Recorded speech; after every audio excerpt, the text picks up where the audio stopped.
Moretti estate stood on a stretch of land just outside New York City, where the skyline faded into rolling hills and quiet forests. From a distance, the mansion still looked like a monument to power. Tall stone walls surrounded the property. Black iron gates guarded the entrance. Security cameras watched every angle of the long road that curved through the grounds. For decades, the estate had been the beating heart of one of the most feared crime families on the East Coast. Now, it felt like a graveyard. The gardens that once bloomed with thousands of roses had grown wild. Ivy crept along the marble fountain that had long ago stopped flowing. The wide windows of the mansion remained shuttered even during bright afternoons, as if the house itself had chosen to turn its back on the world. Inside, silence ruled. The halls of the mansion were long and dim, lined with paintings of Moretti ancestors who had built the syndicate piece by piece through ambition and blood. Their eyes seemed to follow anyone who walked through the house, watching the slow decay of the empire they had once commanded. But very few people walked those halls anymore. Most of the staff moved quietly, speaking only when necessary. They had learned that noise carried too easily through the mansion and that their employer preferred the quiet. At the center of it all lived the man who had once been feared across half the country, Don Julian Moretti. At 42 years old, Julian was still a powerful man. Tall, broad-shouldered, with dark hair that had begun to show faint threads of silver near his temples. His face carried the sharp, controlled expression of someone used to command. His presence alone had once been enough to silence rooms full of dangerous men. Now he spent most of his days alone. Julian moved through the mansion like a shadow drifting from one room to another without purpose. Sometimes he sat for hours in the study overlooking the empty gardens. Sometimes he walked the halls late at night while the rest of the house slept. The staff rarely saw him speak, rarely saw him eat, rarely saw him live. 14 months earlier, the estate had been alive with laughter and music. Catherine Moretti had filled the mansion with warmth that softened the hard edges of Julian's world. She had organized charity galas in the ballroom, filled the gardens with new flowers every spring, and somehow convinced the most dangerous men in the syndicate to smile when they visited. Now Catherine was gone, and the mansion had never recovered. Julian's capos still ran the syndicate operations throughout the city. Deals were made. Territory disputes were settled. Money flowed through the network of businesses that laundered the family's fortune. But the heart of the empire had gone silent. Julian no longer attended council meetings. He rarely answered calls from his most trusted lieutenants. Orders came through brief messages delivered by intermediaries. The underworld had begun to whisper. Some said the Don had lost his mind. Others believed grief had broken him. A few even wondered how long the Moretti family could survive without its leader truly present. None of them dared say these things too loudly.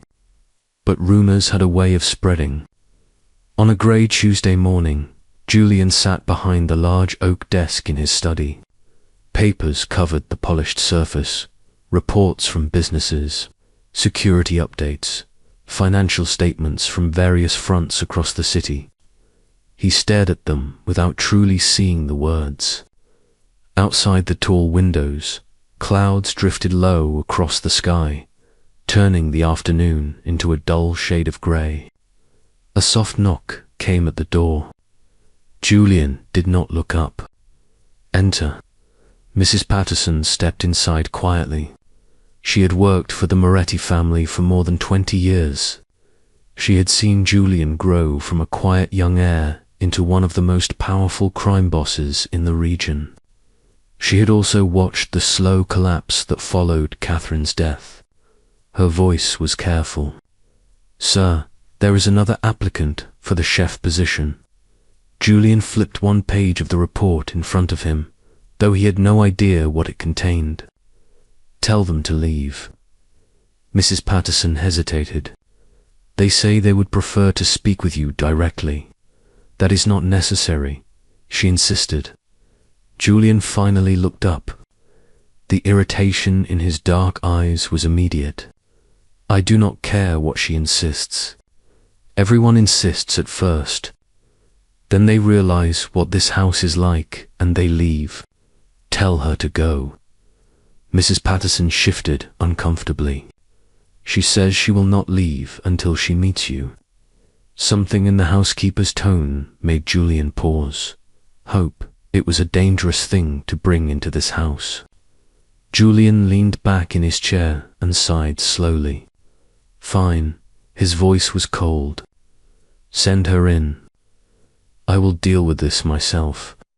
A moment later, the study door opened again. The woman who walked inside did not look like someone applying for a job in one of the most intimidating households in New York. She looked calm. Her dark curly hair was pulled back into a loose ponytail. She wore simple clothes, dark pants, a light blouse, and a worn leather bag slung over one shoulder. But her posture was steady, and her eyes held none of the fear Julian was used to seeing. She stepped forward and stopped in front of the desk. Mr. Moretti, her voice was polite but confident. My name is Olivia Carter. Julian studied her for several silent seconds. Most applicants for this job barely lasted 10 seconds under his stare.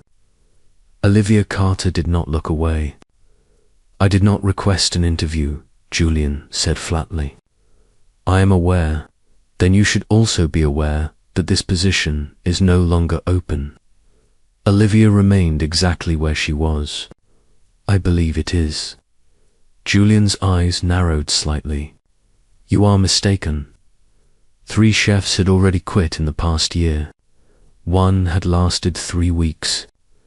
Another had walked out after Julian threw a plate across the dining room.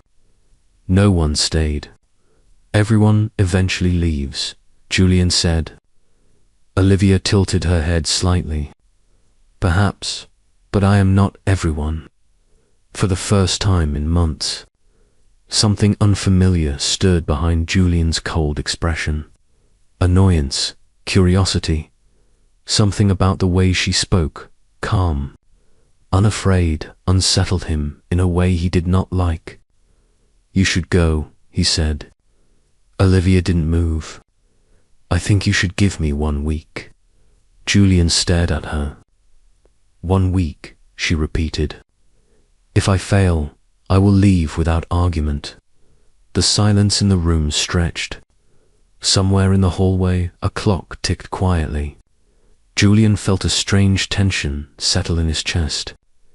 This woman was not afraid of him, not intimidated by the reputation that had terrified men twice her size, and for reasons he could not explain. That irritated him and intrigued him. You are persistent, he said slowly. Olivia gave a small shrug. Sometimes persistence is necessary. Julian leaned back in his chair again.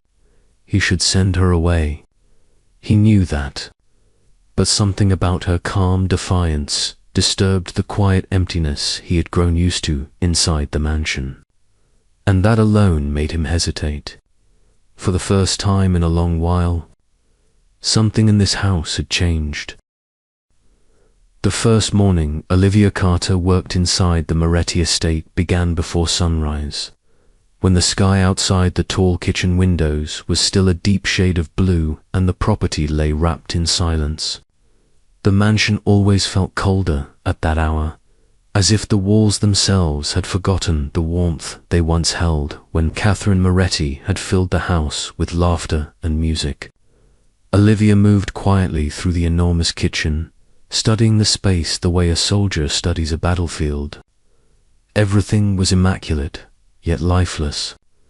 Stainless steel counters gleamed beneath soft overhead lights. Professional ovens stood unused, and shelves of spices and ingredients sat untouched like artifacts in a museum. It was a kitchen built for life, but it had not truly lived in a long time. Mrs. Patterson stood beside her with a clipboard, speaking in the soft voice that everyone in the house had adopted since the tragedy. She explained Julian's habits carefully, almost like someone describing the behavior of a wounded animal. The Don rarely ate breakfast. Lunch was sometimes delivered to his study, though most of it came back untouched. Dinner depended entirely on his mood, which changed unpredictably. The housekeeper also warned Olivia about the temper that still simmered beneath Julian's grief. Several chefs had been hired over the past year, and each one had left with stories about broken plates, shouted accusations, or a silence so heavy it felt suffocating. Olivia listened to everything without interrupting, nodding slowly as she absorbed each detail. Yet something in her expression remained calm, as though she had already decided that fear would not control the way she approached this house or the man who ruled it. Upstairs, Julian Moretti woke later than usual, though the word waking hardly described the restless half-sleep that had become his routine. He had spent most of the night wandering through the silent halls, pausing outside rooms that still held traces of Catherine's presence. Her favorite book still rested on the bedside table in their bedroom. Her garden gloves still hung beside the back door leading to the rose garden. Every object whispered memories he could not escape. By the time the sun rose, Julian felt as if he had lived through another endless night inside a mausoleum built from his own regrets. When Mrs. Patterson entered his study an hour later carrying a breakfast tray, he barely glanced at it. The smell reached him first, rich and unfamiliar. Rosemary, garlic, butter warming against fresh bread. His stomach tightened in a way that surprised him. "What is this?" he asked without looking up from the financial reports spread across his desk. The housekeeper hesitated, clearly unsure how he might react. "Miss Carter prepared it this morning, sir." Julian finally lifted his eyes toward the tray, instead of the bland oatmeal or dry toast that had become routine in the house. The plate held a small skillet of eggs, cooked with herbs, roasted tomatoes, and thick slices of rustic bread brushed with olive oil. It looked vibrant, almost alive, completely out of place in the lifeless atmosphere of the mansion. Irritation flickered across his face. "This isn't what I asked for." Mrs. Patterson opened her mouth to respond, but another voice reached the doorway before she could speak. Olivia Carter stood there with the same calm posture she had shown the day before, wiping her hands on a kitchen towel as if she had all the time in the world. "No, it isn't," she said evenly, "but it's what you needed." Julian stared at her with a cold intensity that had made hardened criminals lose their nerve. Yet Olivia remained where she was, meeting his gaze without hesitation. Something about her presence disturbed the familiar rhythm of the house, like a sudden breeze moving through a room that had been sealed shut for too long. "You seem to misunderstand your position," Julian said slowly. "You were hired to cook what you were told to cook." Olivia took a few steps into the study, her expression thoughtful rather than defensive.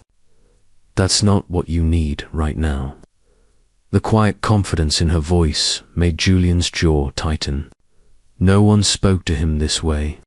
Not his staff, not his capos, not even the politicians who owed their careers to his influence. Yet here stood a woman who had been inside his house less than 24 hours, calmly defying him as if his reputation meant nothing. "You're very bold for someone on their first day," he said. Olivia glanced briefly at the tray and then back at him. Boldness sometimes works better than fear. The words hung in the room like a challenge. For a moment, Julian considered ordering the guards to escort her out immediately. That was what he had done with the others. But instead he found himself staring at the breakfast again, noticing the steam rising from the food, smelling the warmth of it filling the cold air of the study. Something deep inside him stirred with a memory he had been trying to bury for more than a year. Catherine had once cooked breakfast just like that on Sunday mornings, humming softly while sunlight filled the kitchen. The memory struck so suddenly that Julian almost pushed the tray away just to make it disappear. Yet his hand moved before he could stop it.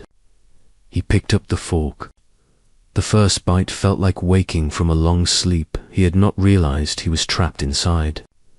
The flavors were simple but perfectly balanced, warm and comforting in a way that reached past hunger and touched something deeper. Julian paused mid-bite, surprised by the unfamiliar sensation spreading through his chest. Across the room, Olivia watched quietly, saying nothing. When Julian looked up again, she was already turning toward the hallway. "You have 6 days left of your trial week, Mr. Moretti," she said calmly before leaving the study. Julian sat alone with the half-empty plate in front of him, the silence of the mansion settling back into place. Yet something felt different now, as if a door he had kept locked for 14 months had shifted slightly open, letting in a faint and unsettling hint of life. The days that followed Olivia Carter's arrival began to shift the rhythm of the Moretti estate in ways no one inside the mansion had expected. For more than a year, the house had lived in a strange suspended state, as if time itself had slowed within its walls. Meals had been forgotten, laughter had vanished, and even the servants had learned to walk with quiet caution, careful not to disturb the fragile silence that surrounded their employer. But now, almost imperceptibly at first, small changes began to ripple through the mansion like faint echoes of a life that once existed there. Each morning, the scent of fresh food drifted through the halls before the sun had fully risen, and though Julian Moretti never admitted it aloud, his body had begun anticipating those aromas before his mind could stop it. He still carried the same heavy grief in his chest, still moved through the house with the distant expression of a man haunted by memory. Yet something inside him had begun responding to Olivia's quiet defiance. She never demanded anything from him.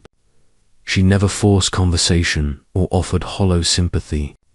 Instead, she worked with calm focus, filling the kitchen with warmth that seemed almost rebellious in a place that had grown accustomed to sorrow. The staff noticed it first. Mrs. Patterson began speaking a little louder again, no longer whispering every word, as if the walls themselves might shatter under sound. Even the security guards stationed outside the estate started lingering near the kitchen doors when Olivia prepared meals, drawn by the comforting smell of rosemary, garlic, and simmering sauces that had been absent from the mansion for far too long. Yet while the household slowly awakened, the world beyond the estate walls continued moving in dangerous ways. The Moretti syndicate had not stopped operating simply because its leader had withdrawn from public life. Businesses were still being run, territories were still being protected, and alliances with other families still required careful negotiation. But the longer Julian remained absent from the daily operations of the syndicate, the louder the whispers among the city's criminal networks became. Rivals began watching more closely.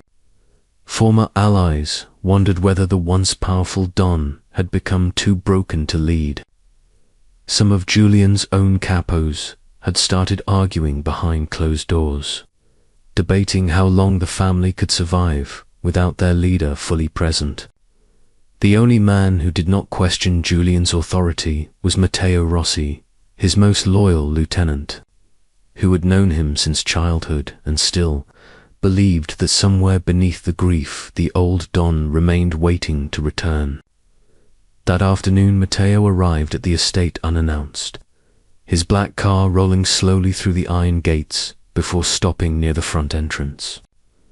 The guards recognized him immediately and stepped aside, though the tension in their posture revealed the unspoken concern that hung over the entire organization.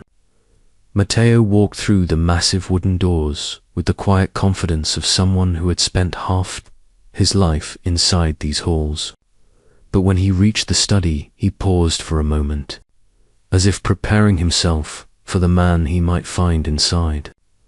When he finally entered the room, Julian was sitting behind his desk, exactly as Matteo remembered from recent months. Surrounded by financial reports he barely seemed to read, his dark eyes carrying the distant emptiness of someone who had withdrawn from the world. Matteo spoke carefully, choosing each word with the caution of a man stepping across thin ice. He explained that certain rival families had begun pushing boundaries in the city, testing the Moretti syndicate's strength in small but dangerous ways. Territory disputes were growing more frequent. Business partners were asking questions. The kind of questions that usually appeared when people sensed weakness. Julian listened in silence, his expression unreadable, yet inside him something stirred uneasily. For months he had convinced himself that the world outside the mansion no longer mattered, that the empire he had built could run without him while he continued punishing himself for Catherine's death. But hearing Matteo describe the slow cracks forming inside the organization forced him to confront a truth he had been avoiding. The Moretti Syndicate was not just a business or a title. It was a responsibility passed through generations, and the longer he hid from it, the more vulnerable it became. Yet before Julian could respond, the door opened again and the scent of warm bread drifted into the room. Olivia stepped inside carrying a small tray, unaware that one of the most feared men in the syndicate stood only a few feet away. Matteo turned toward her with a visible surprise, studying the woman who had apparently managed to remain inside the estate longer than any employee since Catherine's death. Olivia placed the tray on Julian's desk without hesitation, then looked up to meet Matteo's curious gaze with the same calm composure she showed Julian every day. The moment hung strangely between the three of them, as if something significant had just entered the room without anyone fully understanding why. Julian noticed the subtle shift in Matteo's expression, the quiet realization that this woman's presence had already begun altering the atmosphere of the mansion. And though Julian did not say it aloud, he felt the same unsettling awareness growing inside him. Olivia Carter had walked into his house as nothing more than a temporary employee. Yet somehow in just a few days she had started changing the gravity of the world around him.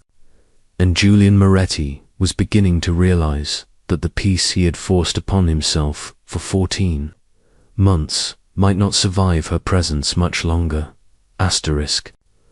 The fourth morning of Olivia Carter's trial week arrived under a heavy sky that hung low over the Moretti estate, pressing the air into a quiet tension that no one inside the mansion could fully explain. Something about the house felt different that day, as though the long sleep that had settled over its walls since Catherine Moretti's death had begun to stir uneasily. The servants sensed it first in the subtle changes of routine, the way doors were opened earlier, the way voices carried a little farther through the corridors without being immediately hushed. Even the security guards posted around the estate seemed more alert, their attention shifting toward the main building more often than usual.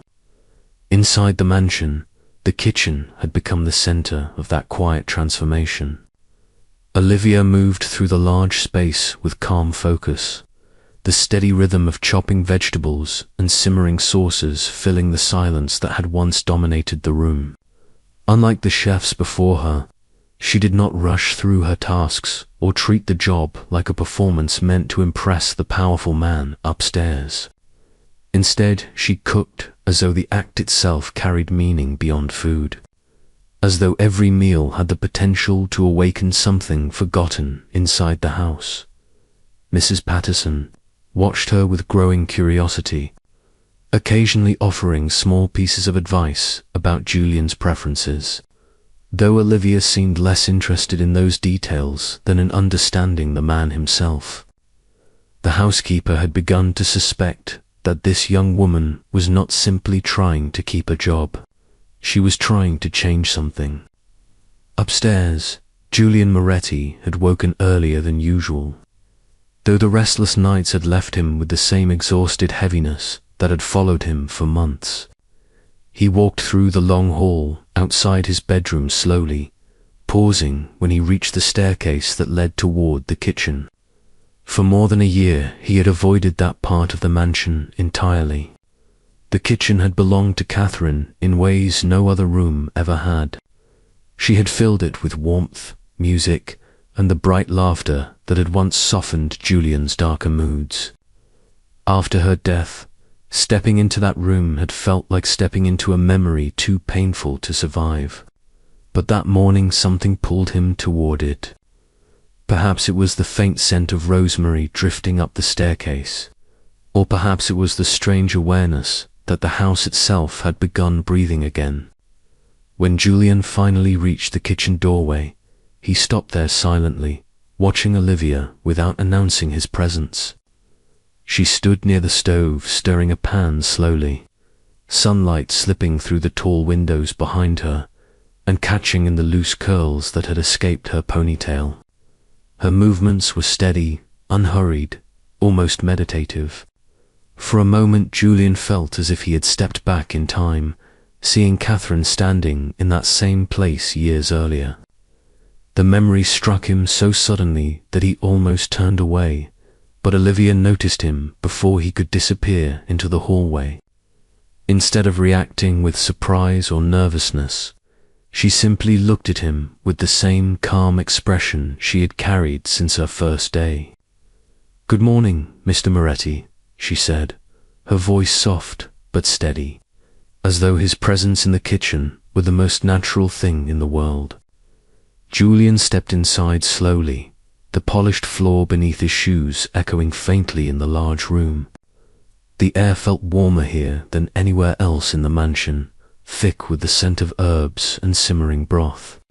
"You cook like you're trying to prove something," he said after a moment, his tone quiet but sharp enough to cut through the room. Olivia set the wooden spoon aside and turned toward him fully, considering his words with thoughtful calm. "I cook like someone who believes food should make people feel alive," she replied.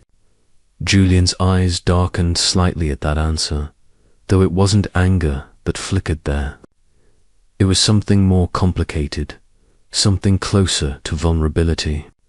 He walked slowly toward the counter, glancing at the ingredients spread across the workspace as though studying evidence from a crime scene. "You talk about being alive like it's simple," he said. Olivia did not look away from him. "It isn't simple," she said quietly, "but it's still possible." The words settled heavily in the space between them. Julian leaned his hands against the counter, staring down at the cutting board where Olivia had been working. For several long seconds, neither of them spoke. Then Julian exhaled slowly, the sound carrying the weight of something buried deep inside him. "You don't understand this house," he said at last. "You don't understand what happened here." Olivia's expression softened slightly, though her voice remained calm. "Then help me understand." Julian closed his eyes briefly, as if the memories gathering behind them were too bright to face directly. "My wife died because of me," he said quietly. The words landed in the room like a dropped stone. Olivia did not interrupt him. She simply waited. Julian stared toward the window where the grey sky pressed against the glass. his voice rougher now, stripped of the authority that once defined him. The night she died, we fought. I accused her of things that weren't true. I told her she should leave if she didn't trust me anymore. His jaw tightened as the memory resurfaced in painful clarity. She left the house in the middle of a storm. She never came back. Silence filled the kitchen again, heavier than before. Julian had not spoken those words out loud to anyone in 14 months. For the first time since Catherine's death, the truth of his guilt existed outside his own mind. Olivia stepped closer, slowly, her voice gentle but unwavering. "You believe your anger killed her," she said. Julian's eyes met hers again, the grief there raw and unguarded. "I know it did." Olivia studied him quietly, seeing past the powerful man the world feared and into the broken soul he had become. For a moment neither of them moved. Outside the kitchen windows, the wind began stirring through the neglected gardens, carrying the faint scent of roses from the far end of the estate. And though Julian could not yet understand why, standing there with Olivia Carter in the room, Catherine, once loved, made the crushing weight he had carried for 14 months feel just slightly less suffocating. The quiet transformation inside the Moretti estate did not go unnoticed for long. Power, especially the kind Julian Moretti held over half the city, never existed in isolation. It moved through invisible networks of loyalty, fear, ambition, and betrayal. Every small shift in that balance sent ripples through the underworld, and those ripples were beginning to reach dangerous ears. For 14 months, the Moretti syndicate had operated like a machine without its heart. The capos still ran their territories, the money still flowed through casinos, construction firms, and shipping ports, but everyone knew the truth. The Don had withdrawn from the world. Rivals watched carefully, waiting for the moment weakness turned into opportunity. Some believed Julian was finished.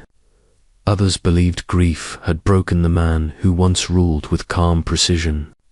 But inside the mansion, something had begun to change. The staff spoke about it quietly when they thought no one was listening. The lights stayed on later in the evenings. The kitchen had become alive again, and sometimes rarely but unmistakably people saw Julian walking through the gardens during the morning hours, staring at the rosebeds Catherine had once tended. That alone was enough to send whispers through the city's criminal circles. Matteo Rossi heard those whispers first. As Julian's oldest friend and most trusted lieutenant, Matteo had spent the past year holding the syndicate together. Through quiet negotiations and carefully controlled intimidation, he had protected Julian's absence as long as possible, refusing to allow rivals to believe the Don had fallen. But even Matteo understood the fragile balance they were standing on. Territory disputes had begun appearing along the docks. A rival family in Brooklyn had started testing shipping routes that belonged to the Moretti network. Small things, nothing open enough to provoke war, but enough to suggest that predators were circling. That afternoon, Matteo stood inside the private lounge of a downtown club owned by the syndicate, listening as two capos argued quietly over the same troubling rumors. One of them mentioned something Matteo had not yet heard.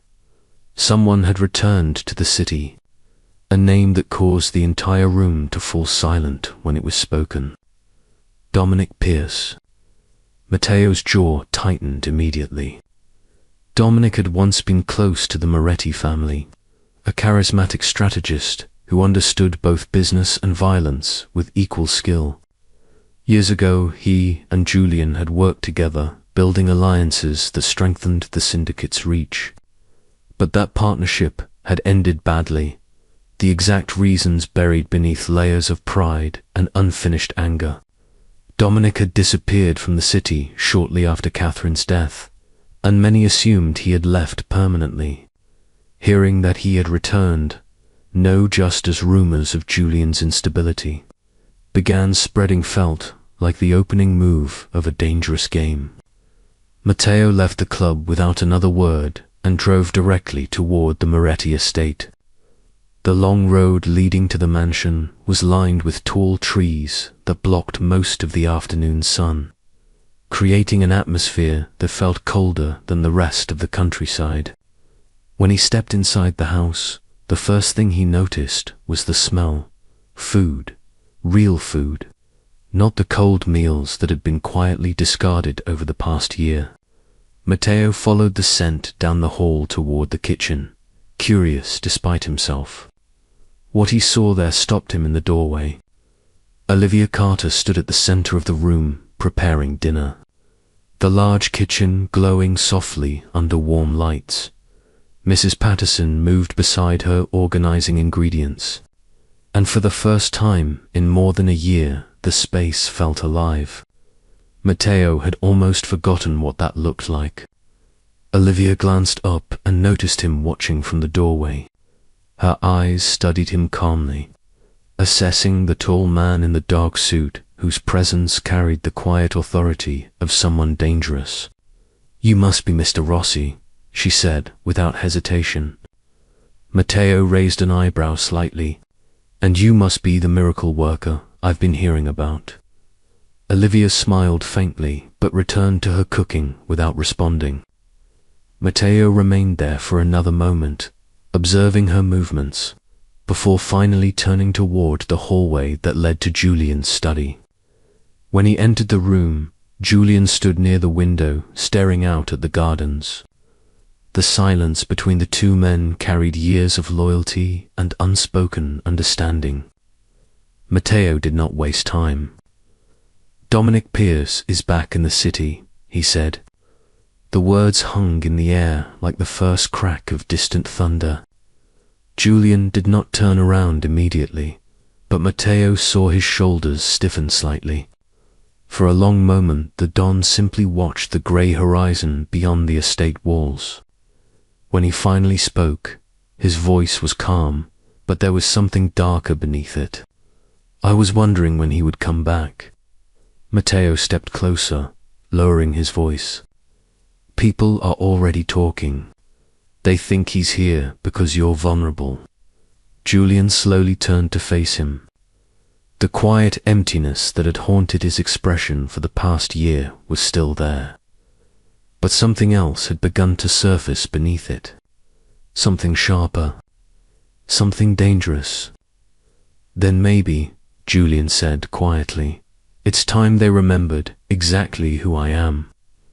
Outside the mansion, the wind began moving through the neglected gardens again, rustling the branches of the rose bushes Catherine once cared for, and somewhere beyond the estate walls, Dominic Pierce had already begun planning the move that would force Julian Moretti to confront the past he had spent 14 months trying to bury. The atmosphere inside the Moretti estate shifted in subtle ways after Matteo delivered the news about Dominic Pierce's return. It was not a loud change, not something that could be pointed to in a single moment, but a quiet tightening that spread through the mansion like the first hint of a coming storm. For months, the estate had existed in a strange stillness, its halls filled with silence and memory. Its master moving through the rooms like a man who had lost the will to command the world he once ruled.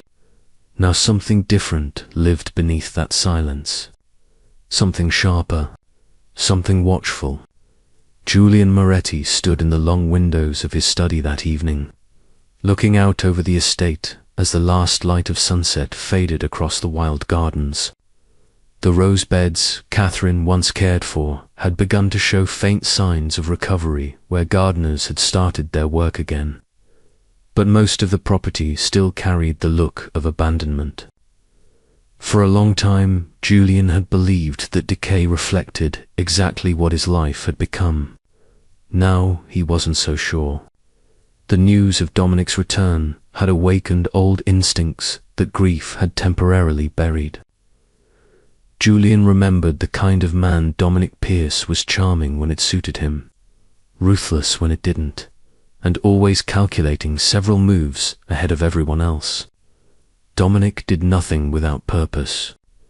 If he had returned now, when the city believed the Moretti Don was weak, it meant he had already started positioning himself for something far bigger than a simple visit.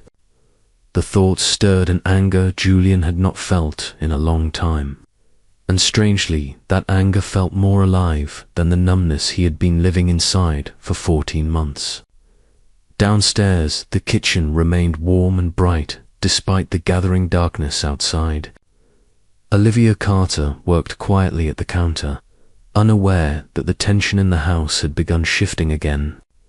The kitchen had become the only place in the mansion where the heavy air of grief seemed too thin, replaced by the comforting rhythm of cooking and the quiet focus that came with it.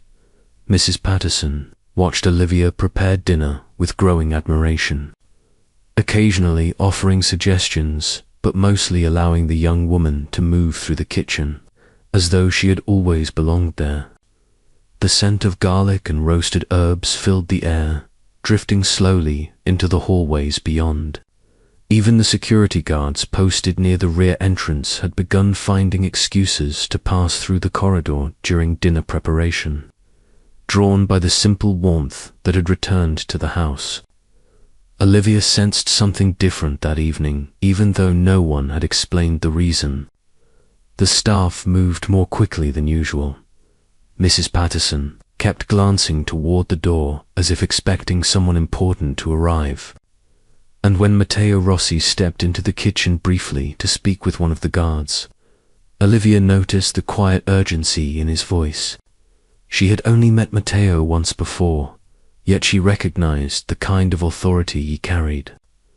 He was not simply a visitor to the estate. He was part of the power that surrounded Julian Moretti like an invisible shield.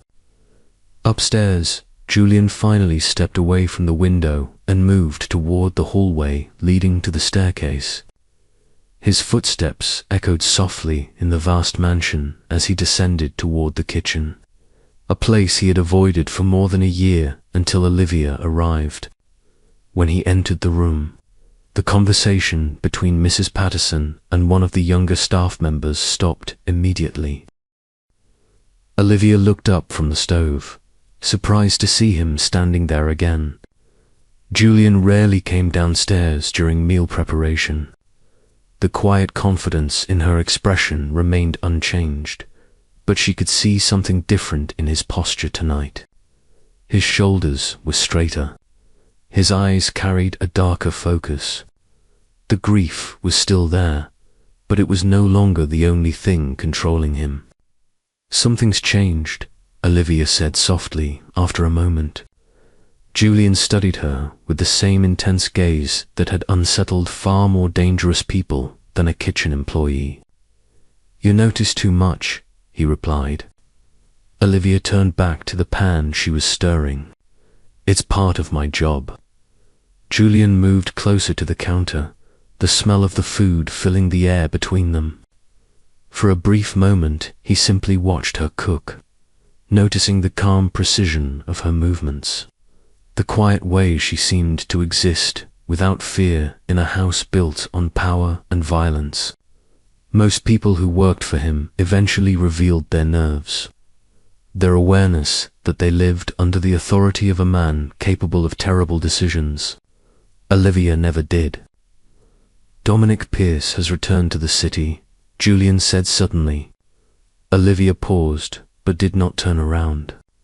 "Someone important to you?" Julian's expression hardened slightly. "Someone dangerous?" Olivia finally looked up at him, her eyes steady. "And you think his return means trouble?" Julian's silence answered the question. Outside the kitchen windows, the wind picked up, rustling through the branches of the tall trees surrounding the estate. The storm clouds gathering over the hills had turned the sky into a deep shade of steel grey. Olivia studied Julian for a long moment before speaking again. Then maybe this house should stop acting like a tomb, she said quietly. Because whatever's coming, you'll need to be ready to face it. Julian stared at her as the weight of her words settled in the room. If you enjoyed this story and want to watch the full version, you can continue it on my Patreon. On Patreon, you will find the complete story and many more exclusive stories, including alpha, mafia, and romance dramas. If you love deep emotional stories, powerful characters, and dramatic relationships, Patreon is where I share the full experience. Visit my Patreon to unlock the full story and support the channel. The Patreon link is available in the video description below.